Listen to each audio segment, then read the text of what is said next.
بسم اللہ والصلاة والسلام علی رسول اللہ وعلی آلہ واصحابہ اجمعین الی یوم الدین۔ آج انشاءاللہ 27ویں پارے کا خلاصہ بیان ہوگا۔ سورہ ذاریات کا بقیہ حصہ ہے کہ ابراہیم علیہ السلام کے پاس جب فرشتے آئے بیٹے کی خوشخبری سنانے، اس کے بعد آپ نے پوچھا کہ آگے تمہارا کیا ارادہ ہے، تو انہوں نے بتایا کہ مجرم قوم کے پاس ہم جا رہے ہیں اور ان پہ پتھروں کی بارش بھی کریں گے، اور جو ایمان والے ہوں گے ان کو ہم بچا لیں گے، اور جو ایمان والے نہیں ہوں گے وہ نہیں بچ سکیں گے۔ اسی طرح اللہ تعالیٰ نے پھر موسیٰ علیہ السلام کا اور قوم عاد کا بھی اور قوم سمود کا بھی معمولی ذکر کیا۔ پھر اللہ فرماتے ہیں کہ ہماری قدرت کو کیا لوگوں نے دیکھا نہیں کہ اللہ فرماتے ہیں کہ ہم نے آسمان کو اپنی قدرت سے بنایا ہے اور ہم بہت وسعت والے یعنی بہت قدرت والے ہیں۔ ہم نے زمین کو بچھایا ہے، دیکھو کیسا اچھا بچھایا ہے، ہر چیز کا جوڑا جوڑا ہم نے بنایا ہے تاکہ تم نصیحت حاصل کرو۔ فَفِرُّوا إِلَى اللَّهِ، اللہ کی طرف دوڑو، یعنی تم سے غلطیاں ہو جائیں تو رب کی طرف دوڑو، توبہ کرو، اللہ سے معافی مانگو، اللہ کے ساتھ کسی کو شریک نہ ٹھہراؤ۔ پھر اللہ فرماتے ہیں کہ ان کو نصیحت کیجئے کیونکہ آپ کی نصیحت ایمان والوں کو فائدہ دے گی، اور ہم نے جنوں اور انسانوں کو اپنی عبادت کے لیے پیدا کیا ہے، یعنی اللہ کی معرفت کے لیے پیدا کیا کہ اللہ کو پہچانو کہ وہ ہمارا خالق ہے، پھر اس کی عبادت کرو۔ اور ہم تم سے رزق نہیں چاہتے اور نہ یہ چاہتا ہوں کہ مجھے تم کھلاؤ، کیونکہ رزق دینا اللہ کا کام ہے۔ ان اللہ هو الرزاق، وہ اللہ ہی ہے جو رزق دیتا ہے۔ آگے سورہ طور میں اللہ تعالیٰ نے مختلف قسمیں کھا کے جو بات بتائی وہ یہی ہے کہ قیامت آ کے رہے گی، اس میں عذاب ہوگا۔ والطور، کوہ طور کی اللہ نے قسم کھائی۔ وکتاب مستور، لکھی ہوئی کتاب، اس سے مراد نامہ اعمال، فی رق منشور، جو ورقوں میں پھیلی ہوئی یعنی کاغذ پہ لکھی ہوئی۔ والبیت المعمور، اس سے مراد 7ویں آسمان کے اوپر جو قبلہ ہے، کعبہ ہے، جس کو بیت معمور یعنی فرشتوں کا قبلہ کہتے ہیں، اس کی بھی قسم کھائی۔ والسقف المرفوع، بلند آسمان کی چھت کی قسم کھائی، اور سمندروں میں جو آگ بھڑک اٹھے گی ان کی قسم کھا کے اللہ نے فرمایا ان عذاب ربک لواقع، تیرے رب کا عذاب ضرور واقع ہوگا، اسے کوئی ہٹانے والا نہیں ہے۔ اور پھر جس دن یہ عذاب آئے گا تو جھٹلانے والوں کے لیے اس دن ہلاکت ہی ہلاکت ہوگی۔ یہ وہ لوگ ہیں جو دنیا میں کھیل تماشا سمجھا کرتے تھے، ان کو پھر جہنم کی طرف دھکیل دیا جائے گا اور کہا جائے گا یہ ہے وہ آگ جس کو تم جھٹلایا کرتے تھے، اب تمہاری مرضی ہے، صبر کرو یا نہ صبر کرو، تمہارا لیے برابر ہے، یعنی اب یہاں سے تم نکل نہیں سکتے کیونکہ یہ تمہارے اعمال کی سزا ہے۔ پھر متقی لوگوں کے بارے میں اللہ نے فرمایا کہ یہ جنت میں ہوں گے، نعمتوں والی جنت ہوگی، وہاں ان کو پھل بھی ملیں گے، اور اللہ کے عذاب سے ان کو بچا لیا گیا، اور یہ مزے لے لے کے وہاں کھائیں گے، اور یہ ٹیک لگا کر تختوں پر بیٹھے ہوئے ہوں گے اسٹیج پر، اور ہم ان کی شادیاں حور عین کے ساتھ کروا دیں گے۔ اور جو ایمان والے ہیں اور ان کے پیچھے یعنی جو ان کی اولاد ہے ایمان والی، ان کو بھی ہم ان کے ساتھ جنت میں بھیجیں گے، اور جس کو ہم نے پہلے جنت میں بھیجا جس کی جنت بڑی ہوگی اس کے اعمال میں سے ہم کوئی کمی نہیں کریں گے کہ ہم اسے کہہ دیں کہ تھوڑا سا تم جنت میں نچلے درجوں پہ آ جاؤ اور ہم تمہاری اولاد کو یا تمہارے ماں باپ کو تھوڑا سا اوپر لے جاتے ہیں، ایسا نہیں، بلکہ جس کی جنت اعلیٰ ہوگی اللہ اس کی اولاد کو اور ماں باپ کو بیوی کو وہاں اسی کے ساتھ بھیج دیں گے۔ پھر اللہ تعالیٰ فرماتے ہیں کہ یہ لوگ جو آپ کے بارے میں الٹی سیدھی باتیں کرتے ہیں، کوئی کہتا ہے آپ کاہن ہیں، کوئی کہتا ہے مجنون ہیں، اللہ فرما رہے ہیں کہ آپ کے رب کی آپ پر مہربانی ہے، نہ آپ کاہن ہیں، نہ مجنون ہیں، نہ شاعر ہیں، اور ان سے کہیے کہ تم انتظار کرو اللہ کے عذاب کا، میں بھی انتظار کر رہا ہوں کہ تم پر کب اللہ کا عذاب آتا ہے۔ پھر اللہ پوچھ رہے ہیں کہ جن چیزوں کو یہ پوجتے ہیں اللہ کے علاوہ، کیا وہ پیدا کر سکتے ہیں کوئی چیز، یا وہ خود بخود پیدا ہوئے ہیں، یا ان کو اللہ نے پیدا کیا ہے، یا انہوں نے آسمان و زمین کو پیدا کیا، یا ان کے پاس کوئی غیب تیرے رب کے خزانے ہیں، ان کے پاس کچھ بھی نہیں ہے، اور آپ ان سے کوئی معاوضہ بھی تو نہیں مانگتے کہ جو ان پر بوجھ ہو، اور یا ان کے پاس کوئی غیب کی باتیں تو نہیں ہیں کہ جو انہوں نے پہلے سے لکھی ہوئی ہیں۔ اللہ فرماتے ہیں کہ ان پر عذاب آئے گا آسمان سے، اور وہ ایک بادل کی شکل میں آئے گا، ان کو ان کے حال پہ چھوڑ دو اس دن تک، یعنی آپ پرواہ نہ کریں، اللہ کی پکڑ ان پر آ جائے گی، اور اس دن ان کی تدبیریں ان کے کام نہیں آئیں گی، نہ کوئی ان کی مدد کر سکے گا۔ پھر اللہ نے نبی علیہ السلام سے فرمایا کہ اپنے رب کے حکم تک آپ صبر کیجئے، کیجئے، آپ ہماری آنکھوں کے سامنے ہیں، یعنی ہماری نگرانی میں، ہمیں پتہ ہے، اور اپنے رب کی حمد و ثنا کی تسبیح کیا کریں، اور رات کے وقت بھی اللہ کی حمد و ثنا کریں، اور جب ستارے جا رہے ہوتے ہیں یعنی سحری کا جو وقت ہوتا ہے اس وقت بھی اللہ کی حمد و ثنا کیا کریں۔ آگے سورہ نجم کا آغاز ہو رہا ہے، اس میں بھی اللہ تعالیٰ نے ستاروں کی قسم کھا کے فرمایا کہ آپ کا جو ساتھی ہے یعنی نبی پاک صلی اللہ علیہ وسلم، نہ وہ بہکے ہیں نہ وہ بھٹکے ہیں، بلکہ ان کی تو شان یہ ہے کہ وہ جو کچھ بولتے ہیں اللہ کی وحی سے بولتے ہیں، اپنی مرضی سے نہیں بولتے۔ پھر سیدنا جبریل علیہ السلام کی اللہ نے تعریف کی کہ ایک شدید قوت والا طاقتور، اس نے اللہ کے نبی کو یہ چیزیں بتائی ہیں، یعنی وہی وہ لے کے آتے ہیں۔ اور پھر معراج کے سفر کا بھی ذکر کیا کہ افق اعلیٰ تک لے گئے اور بہت قریب ہو گئے اللہ کے، اور پھر اللہ نے وحی بھی بھیجی، اور نبی نے یعنی اس کے دل نے کسی چیز کے بارے میں شک نہیں کیا یا جھوٹ بھی نہیں بولا، جو وہاں دیکھا وہ بتایا ہے۔ پھر اللہ فرماتے ہیں کہ سدرۃ المنتہا تک ہم نے نبی کو جب پہنچایا تو اذ یغشی سدرۃ ما یغشی، جس چیز نے ڈھانپنا تھا اس نے نبی کو ڈھانپ لیا۔ مراد یہ ہے، اور مفسرین نے لکھا ہے کہ جب آپ سدرۃ المنتہا پر پہنچے تو وہاں سونے کی تتلیاں اللہ نے نبی پر یوں نچھاور کی جس طرح کسی کا استقبال کیا جاتا ہے۔ پھر اللہ فرماتے ہیں کہ اللہ نے وہاں اپنی قدرت کی بڑی بڑی نشانیاں دکھائیں، اور مشرکین کے بارے میں اللہ کہتے ہیں کہ کیا تم لات کو، عزا کو، منات کو، ان کو دیکھتے ہو؟ میرا نبی تو اللہ کو دیکھتا ہے، فرشتوں کو دیکھتا ہے، تم بتوں کو دیکھتے ہو۔ پھر فرمایا کیا تمہارے لیے بیٹے ہیں، اللہ کے لیے بیٹیاں ہیں؟ یہ کیسی بھونڈی تقسیم کرتے ہو تم؟ ام للانسان ما تمنا، کیا انسان کو وہ سب مل سکتا ہے جس کی وہ تمنا کرے؟ ہرگز ایسا نہیں۔ فللہ الآخرۃ والاولی، آخرت بھی اللہ کے پاس ہے اور دنیا بھی اللہ کے پاس ہے، یعنی دنیا بھی اللہ کے اختیار میں ہے، جس کو چاہے دے، جس کو چاہے نہ دے، اور آخرت بھی اللہ کے اختیار میں ہے۔ فرمایا بہت سارے لوگ ایسے ہیں کہ ان کی یعنی جو فرشتے ہیں آسمانوں میں، ان کی شفاعت ان کے کام نہیں آ سکتی۔ یہ کافر یہی سمجھتے تھے نا کہ بعض بت جو بناتے تھے وہ فرشتوں کے نام پر بناتے تھے، تو اللہ کہتے ہیں کہ یہ فرشتے بھی ان کی سفارش نہیں کر سکیں گے۔ ہاں اللہ اجازت دے گا، جس کے لیے دے گا اور جس کے بارے میں اللہ پسند کرے گا اس کے لیے یہ سفارش کر سکتے ہیں، اس کے علاوہ یہ سفارش نہیں کر سکتے۔ پھر اللہ فرماتے ہیں کہ جو لوگ اپنے آپ کو بڑے گناہوں سے بچاتے ہیں، بے حیائی سے بچاتے ہیں، تو اللہ تعالیٰ بہت وسیع مغفرت کرنے والا ہے۔ پھر فرمایا کہ بعض لوگ جو ہیں وہ اپنی پاکیزگیاں بیان کرتے ہیں، اپنی صفائیاں پیش کرتے ہیں کہ ہم تو بڑے نیک ہیں۔ اللہ کہتے ہیں فلا تزکوا انفسکم، اپنی صفائیاں پیش نہ کیا کرو، ہوا اعلم بمن اتقى، اللہ خوب جانتا ہے کہ کون متقی ہے۔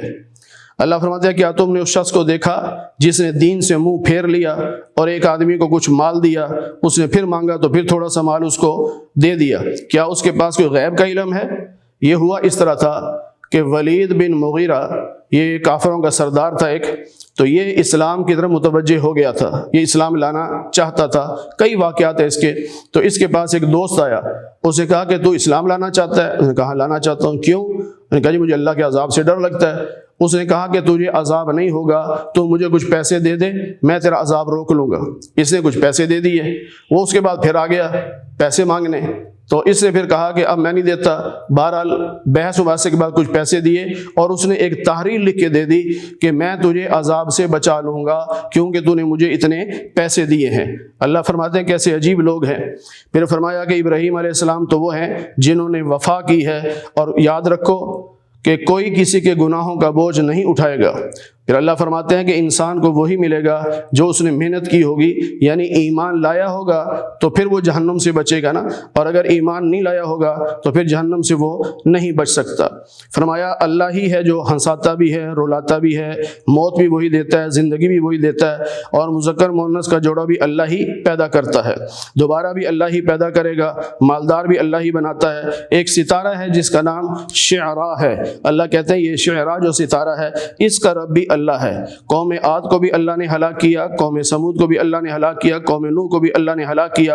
اور قوم لوط کو بھی اللہ نے ہلاک کیا۔ تو اب تم اللہ کی کس کس نعمت کے بارے میں شک کرو گے؟ پھر اللہ فرماتے ہیں کہ تمہیں ان باتوں پر تعجب ہوتا ہے، لہذا تم ہنستے ہو روتے نہیں، یعنی تم ہنس رہے ہو دنیا کی زندگی میں، رو نہیں رہے اپنے گناہوں پر۔ ہاں تمہیں تو یہ چاہیے تھا کہ تم اللہ کے سامنے سجدہ کرتے اور اس کی عبادت کرتے۔ آگے سورہ قمر کا آغاز ہو رہا ہے، اقتربت الساعۃ وانشق القمر، قیامت قریب آ چکی ہے، چاند دو ٹکڑے ہو چکا ہے۔ اس سے مراد نبی پاک صلی اللہ علیہ وسلم کا وہ معجزہ ہے کہ جو آپ نے انگلی کا اشارہ کیا تھا اور چاند کے دو ٹکڑے ہو گئے تھے۔ اس صورت میں بھی اللہ تعالیٰ نے مختلف انبیاء کے واقعات کو بیان کیا، اور واقعات کو بیان کر کے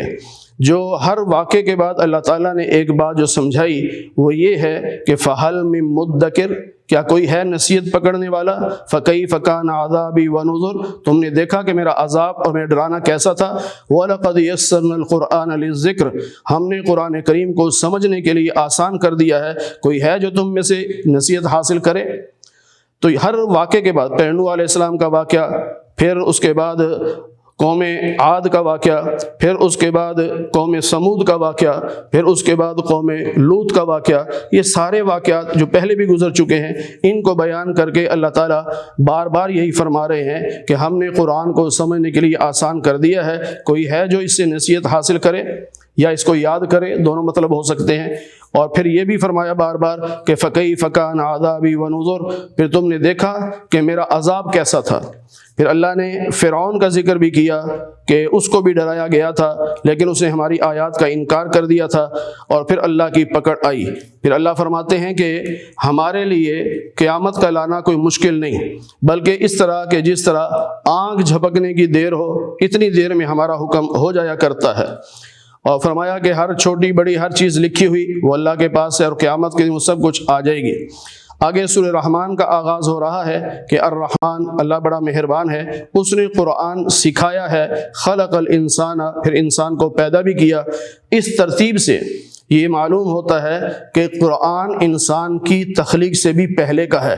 اور یہی وجہ کہ احادیث میں ہے کہ اللہ تعالیٰ نے کائنات کے بنانے سے 2000 سال پہلے سورہ یاسین اور سورہ طٰہٰ کی تلاوت کی تھی، یعنی انسان ابھی بنا بھی نہیں تھا، قرآن اللہ نے پہلے بنا دیا تھا اور اللہ نے خود اس کی تلاوت بھی کی تھی۔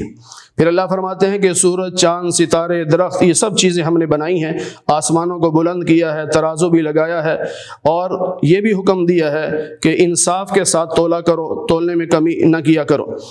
اور اس صورت میں تقریباً 29 مرتبہ ایک ہی آیت آتی ہے، فَبِأَيِّ آلَاءِ رَبِّكُمَا تُكَذِّبَانِ، کہ تم اپنے رب کی کس کس نعمت کو جھٹلاؤ گے۔ یہاں انسانوں کو بھی اور جنات کو، دونوں کو خطاب ہے۔ کبھی اللہ نے انسان کی تخلیق کا ذکر کیا،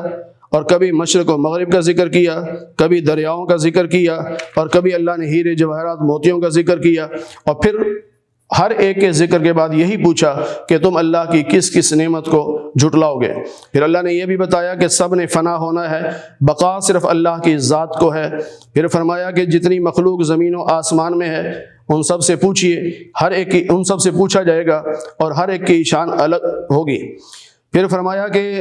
یہ جو جنات ہیں یہ اللہ کی گرفت سے باہر نہیں جا سکتے، اور پھر جہنم کا ذکر بھی کیا کہ جو مجرم لوگ ہیں وہ نشانیوں سے پہچانے جائیں گے، اور ان کو پیشانی سے پکڑ کر اور پاؤں میں زنجیریں ڈال کر انہیں جہنم میں پھینک دیا جائے گا، اور کہا جائے گا یہ ہے وہ جہنم جس کا تم انکار کیا کرتے تھے۔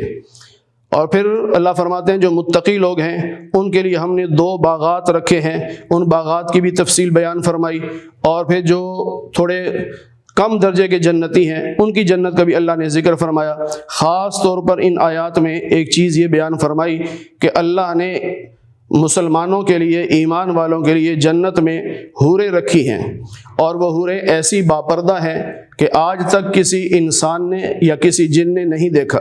بلکہ جب جنتی جنت میں جائے گا تو ان حوروں کو پہلی بار جنتی ہی دیکھے گا جس کی وہ بیویاں ہوں گی، اس سے پہلے کسی نے بھی ان کو دیکھا نہیں ہوگا۔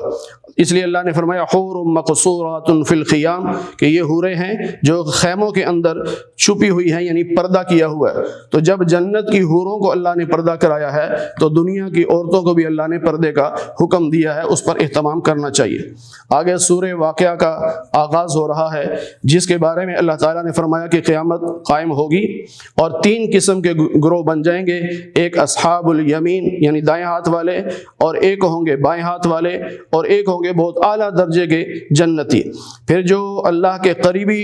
جنتی ہوں گے یعنی اعلیٰ درجے کے جنتی، ان کو اللہ تعالیٰ جو نعمتیں عطا فرمائیں گے ان کا بھی ذکر فرمایا، اور اس میں ایک چیز یہ فرمائی کہ وحور عین کامثال اللؤلؤ المکنون، انہیں وہاں گوشت بھی ہر قسم کا دیا جائے گا جو وہ چاہیں گے، اور ان کو حوریں میں دی جائیں گی جو موٹی موٹی آنکھوں والی ہوں گی اور ایسے لگے گا جیسے موتی چمک رہے ہوں۔ اور پھر جو ذرا تھوڑے درجے کے جنتی ہوں گے ان کے بارے میں بھی اللہ نے فرمایا، اور ایک چیز یہ فرمائی کہ انا انشأناہن انشاء، ان کے لیے ہم نے حوریں پیدا کی ہیں، فجعلناہن ابکارا، جو کنواری ہوں گی اور ہم عمر ہوں گی۔ یعنی ہم عمر ہونے کے دو مطلب علماء نے لکھے ہیں کہ جو جنتی مرد کی عمر ہوگی وہی عمر اس حور کی ہوگی، اور ایک یہ مطلب بیان کیا گیا کہ جنت کی جتنی حوریں ہیں وہ آپس میں ہم عمر ہوں گی، یعنی کسی کے دل میں یہ نہ آئے کہ مجھے اللہ نے جو حور دی ہے وہ بڑی عمر کی ہے اور فلاں کو جو حور دی ہے وہ چھوٹی عمر کی ہے، ایسا نہیں ہوگا۔ پھر جہنمیوں کے لیے جو ان کے عذابات ہیں ان کا بھی اللہ نے ذکر کیا، اور پھر اپنی قدرت کو بیان کرتے ہوئے اللہ نے کچھ سوال کیے، فرمایا افرأیتم ما تمنون، ماں کے رحم میں جو پانی کا قطرہ جاتا ہے وہ تم پہنچاتے ہو یا ہم پہنچاتے ہیں؟ اسی طرح اللہ فرماتے ہیں کہ جو کھیتی باڑی کرتے ہو وہ کھیتی باڑی تم اگاتے ہو یا ہم اگاتے ہیں؟ اسی طرح جو پانی تم پیتے ہو اسے تم اتارتے ہو یا ہم اتارتے ہیں؟ اسی طرح جو آگ تم جلاتے ہو اس کا مسالہ جس درخت سے بنتا ہے وہ تم نے بنایا ہے یا ہم نے بنایا ہے؟ یہ ساری چیزیں بیان کر کے اللہ فرماتے ہیں فسبح باسم ربک العظیم، اپنے رب عظیم کے نام کی تسبیح کیا کرو۔ پھر دوسرے رکوع میں اللہ تعالیٰ نے قرآن کریم کے بارے میں فرمایا کہ یہ قرآن ہے جو بڑی عزت والا ہے اور یہ لکھا ہوا ہے، اور فرمایا کہ لا یمسہ الا المطہرون، اس کو صرف پاک لوگ ہی ہاتھ لگا سکتے ہیں۔ اس لیے یہاں یہ مسئلہ ہے کہ قرآن کریم کو بے وضو ہاتھ نہیں لگا سکتے، وضو ہو تو پھر قرآن کو چھو سکتے ہیں، وضو کے بغیر قرآن کو نہیں چھو سکتے۔ اور آج کل کا ایک جدید مسئلہ کہ موبائل پر قرآن کریم ڈاؤن لوڈ کر لیا جاتا ہے، تو بعض لوگ پوچھتے ہیں کہ بے وضو اس کی تلاوت کر سکتے ہیں کہ نہیں؟ موبائل کو ہاتھ میں پکڑ کے اگر وضو نہ بھی ہو تلاوت ہو سکتی ہے، بس صرف اتنی احتیاط کرنی ہے قرآن کریم کے جو الفاظ اسکرین پر آ رہے ہیں ان کو ہاتھ نہیں لگنا چاہیے، جو سائڈوں پہ سپیس ہوتی ہے وہاں ہاتھ لگا کے صفحہ آپ چینج کر سکتے ہیں۔ پھر اللہ تعالیٰ نے آخر میں پھر تینوں گروہوں کا ذکر کیا ہے، اور پھر فرمایا یعنی وہ تینوں گروہ جو سابقون الاولون ہوں گے، اور جو اصحاب الیمین ہوں گے، اور جو اصحاب الشمال ہوں گے۔ آگے سورہ حدید کا ذکر ہو رہا ہے، اس کا آغاز ہو رہا ہے۔ اللہ فرماتے ہیں کہ تمام تعریفیں اللہ کی ہیں، جو کچھ آسمانوں اور زمینوں میں ہے وہ سب اللہ کی تعریف کرتے ہیں۔ آسمان و زمین کا مالک اللہ ہے، زندگی موت کا مالک اللہ ہے، ہر چیز پہ قادر اللہ ہے، وہی اول ہے، وہی آخر ہے، وہی ظاہر ہے، وہی باطن ہے۔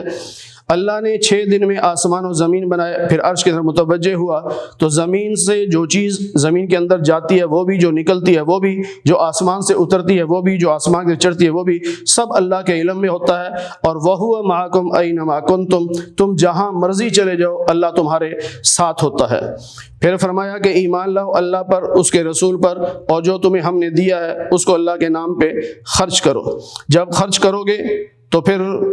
اجر کبیر کا وعدہ ہے، اللہ کا بڑا اجر دے گا اللہ۔ اللہ فرماتے ہیں تمہیں کیا ہو گیا، تم اللہ پر ایمان کیوں نہیں لاتے، حالانکہ اللہ کے رسول تمہیں دعوت دے رہے ہیں کہ اپنے رب پر ایمان لاؤ۔ اور اللہ وہ ہے جس نے اپنے بندے پر آیات نازل کی، یعنی قرآن مجید نازل کیا، تاکہ وہ تمہیں اندھیروں سے نکال کر روشنی میں لے آئے۔ پھر اللہ فرماتے ہیں کہ تم کیوں نہیں خرچ کرو گے، حالانکہ زمین و آسمان کا وارث تو اللہ ہے، تم تو وارث نہیں ہو۔ پھر اللہ فرماتے ہیں کہ فتح مکہ سے پہلے جن صحابہ نے مال خرچ کیا اور جہاد کیا، ان کا درجہ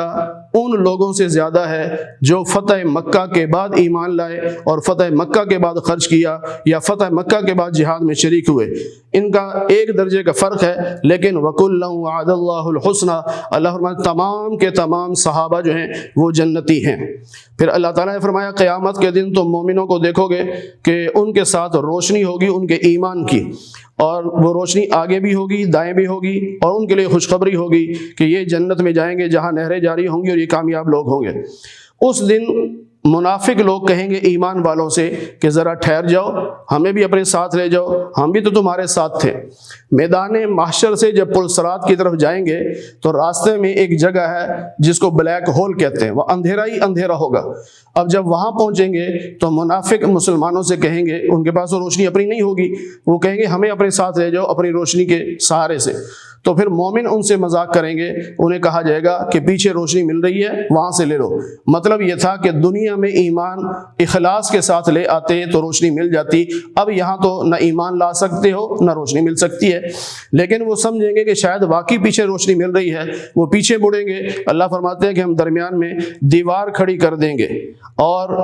اس کے فَضُرِبَ بَيْنَهُمْ بِسُورٍ لَهُ بَابٌ، ایک دیوار کھڑی کریں گے، اس میں ایک دروازہ ہوگا، دروازے کے ایک طرف اللہ کی رحمت ہوگی اور دوسری طرف منافقین کے لیے عذاب ہوگا۔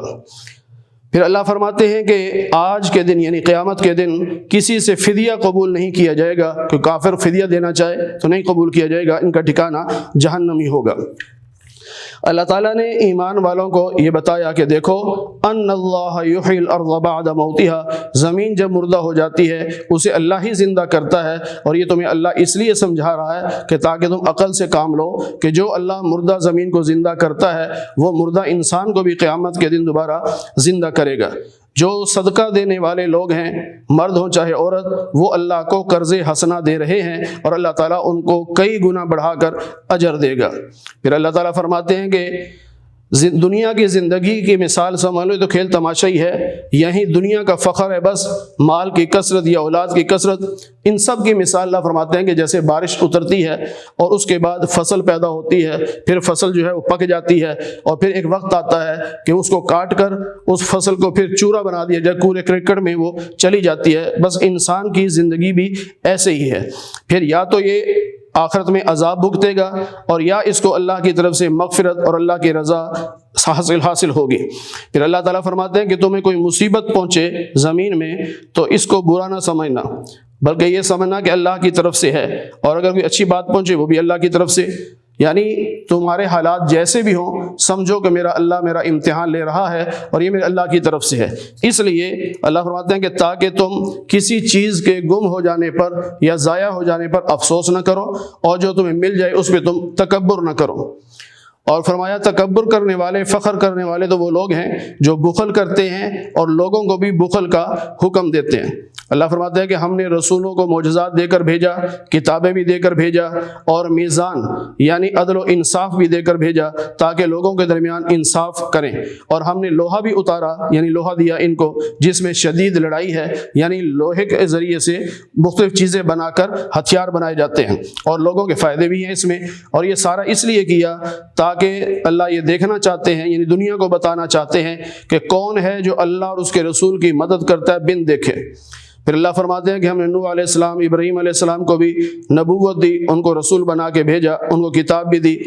پھر فرمایا اس طرح ترتیب کے ساتھ یعنی پے در پے انبیاء آتے رہے یہاں تک کہ عیسیٰ علیہ السلام بھی تشریف لائے۔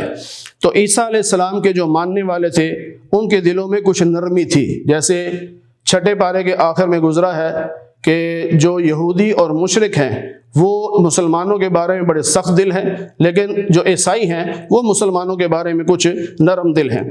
پھر اللہ فرماتے ہیں کہ انہوں نے رہبانیت اختیار کی، اپنی طرف سے اللہ نے حکم نہیں دیا تھا۔ رہبانیت یہ کہ دنیا چھوڑ کر علیحدہ ہو گئے کہ ہم تو صرف دین پر چلیں گے، دنیا سے ہمارا کوئی تعلق نہیں۔ پھر اللہ فرماتے ہیں فما رعوها حق رعایتها، کہ اس جو انہوں نے اپنے ذمے خود رہبانیت لے لی تھی اس کا بھی حق ادا نہیں کر سکے۔ پھر اللہ فرماتے ہیں کہ ایمان والو اتقوا اللہ، اللہ سے ڈرو، اللہ کے رسول پر ایمان لاؤ تو اللہ تمہیں اپنی رحمت سے دگنا اجر دے گا۔ یعنی اس سے مراد اہل کتاب ہیں کہ پہلے اگر تم یہودی تھے یا عیسائی تھے، اب اگر ایمان لے آؤ، نبی پاک صلی اللہ علیہ وسلم کا کلمہ پڑھ دو تو اللہ تمہیں دوہرا اجر دے گا۔ پھر فرمایا کہ یہ اس لیے تاکہ اہل کتاب کو پتہ چل جائے کہ جب تک وہ نبی کا کلمہ نہیں پڑھتے ان پر اللہ کا کوئی فضل نہیں ہے۔ ویسے تو اللہ کی قدرت ہے، اللہ جس کو چاہے اپنا فضل عطا کرے، اللہ بہت فضل والا ہے، لیکن اللہ نے یہاں وعدہ کیا ہے کہ جو میرے محبوب کا کلمہ پڑھے گا میں اس پر فضل کروں گا، اور جو میرے محبوب کا کلمہ نہیں پڑھے گا اس پر فضل نہیں ہوگا، یعنی وہ اللہ کی گرفت سے، اللہ کے عذاب سے بچ نہیں سکے گا۔ جو اللہ کے عذاب سے بچنا چاہتا ہے قیامت تک کے لیے اب ایک ہی راستہ ہے کہ وہ محمد الرسول اللہ صلی اللہ علیہ وسلم پر ایمان لے آئے۔ اللہ تعالی ہمیں قرآن کریم کی صحیح سمجھ اور صحیح عمل کی توفیق نصیب فرمائے۔